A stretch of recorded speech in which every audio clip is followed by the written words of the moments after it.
Thimas Frank has arrived at Tottenham, and with him come 3 members of his backroom staff from Brentford. But who are they? What will they bring to Spurs? Why was Frank so insistent that they join him in N17? What experience do they have working in football, and what are their roles going to be at Tottenham? That is what I want to discuss in today's video. So without further ado, let's delve into it. And let's start things off by talking about the most well-known out of the 3, Justin Cochrane. He's well known at Spurs because he used to work for us. We gave him his first real chance as a coach, and he hugely impressed. Hence why he went on to get the job working in the England sector as the under-15s coach. Impressed there, went up to the under-16s. Impressed there, went up to the under-17s.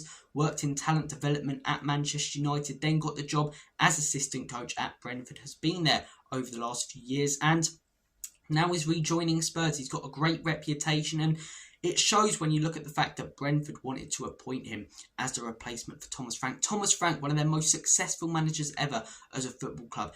And Cochrane was going to be the guy to take over from him. Not a Kieran McKenna, not someone who's been a first-team coach, someone who'd never been a first-team coach. That's how highly rated this guy is. There's a lot of content on YouTube, but all social medias, in fact, of him talking about defensive principles, attacking principles, the way he wants to play football. He's done a lot of work with the FA for their coaching badges and UEFA as well. Check it out, it's all on YouTube. There's a video about how he developed Garnacho, and very interestingly, he was working with UEFA to do a talent sort of report thing, a match report thing for our game against Alkmaar, and he was quite critical of Ange Postecoglou when it comes to the inverted fullbacks. Now, keep in mind, this isn't the game that we lost to Alkmaar, this is the one that we won. Now, a lot of coaches tend to kiss other coaches' backsides. Let's not beat around the bush. And whilst he did praise some aspects of the inverted fullback, saying we overload teams, he also explains in this report, I'll put a picture of it up now on screen, that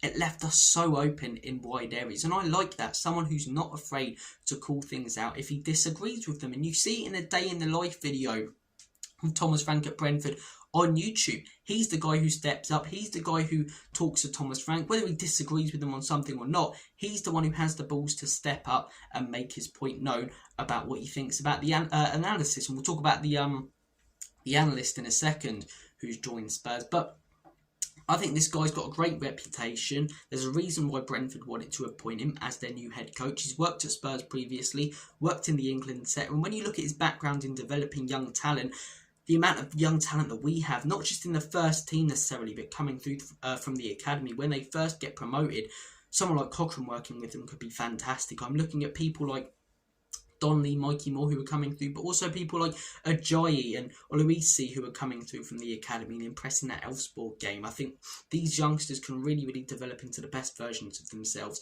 with someone like a Frank and with someone like a Cochrane. So guys, comment your thoughts and opinions down below on Cochrane. From what I heard, he was the main reason there was a delay in appointing Frank, because Brentford wanted to appoint him. But yeah, done some work, as I say, at Manchester United in the Premier League, been the Brentford assistant coach for 3 years. A lot of clubs are taking gambles on assistant coaches being first team coaches, and in a lot of cases it's worked. And I wouldn't have been surprised if him joining Brentford as their first team coach would have paid off. But yeah, I'm really, really happy with this, and everything I've read up on, everything I've explained to you, I think is really, really good. He will be joining Spurs as an assistant coach, so will be with Thimas Frank. And I think it's nice, you know, Ange Postecoglou, he's gone now. His legacy will be that he won a European trophy. Only Keith Birkinshaw and Bill Nick had done that previously, so he's a legend of the football club, right? But there were a lot of problems with Ange, and one of them was his backroom staff. It was all just put together on the fly, and I'm looking at people like Jedinak back there. What real experience did he have as a coach? Ryan Mason, I wasn't sure about.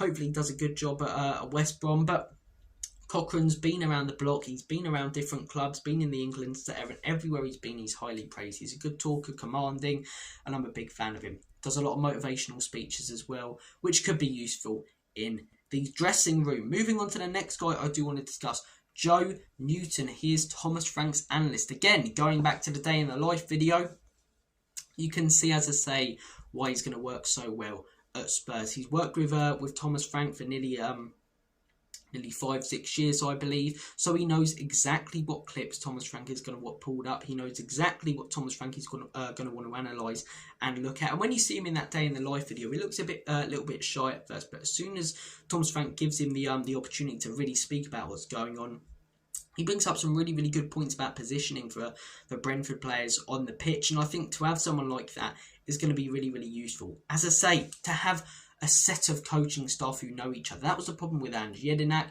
had worked as a player under Ange, but never as a coach. Mason had just been at Spurs. It just all felt put together, whereas there's some organisation here. 3 members of staff, they all know each other well, they all know what each other want, and Thimas Frank, as I say, can get the analysis that he wants of games. He can get the clips that he wants pulled up from games from Joe Newton. He's got a degree in sports science from what I've read up on, worked at Tranmere Rovers, which landed in the job at Brentford, also TNS in Wales. So yeah, I think this is another really, really good appointment, and I'm glad that we've got him with him. I'm glad that we've got some organisation. And the final man, Chris Haslam. Out of the 3, the least is known about him. Doesn't really step up or say anything in the day in the life video. There's not much content of him out on YouTube or social media, but he has worked with Denmark, as I say, I believe in 2022.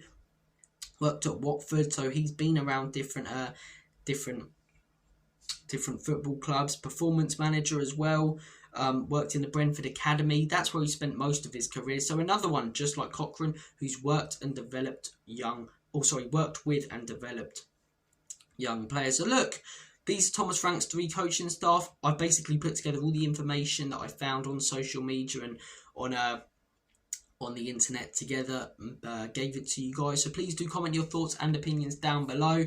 We'll see if it works out, but it's nice to have some organisation and a manager who takes backroom staff with him everywhere that he goes. Guys, I'm going to make like a banana and split.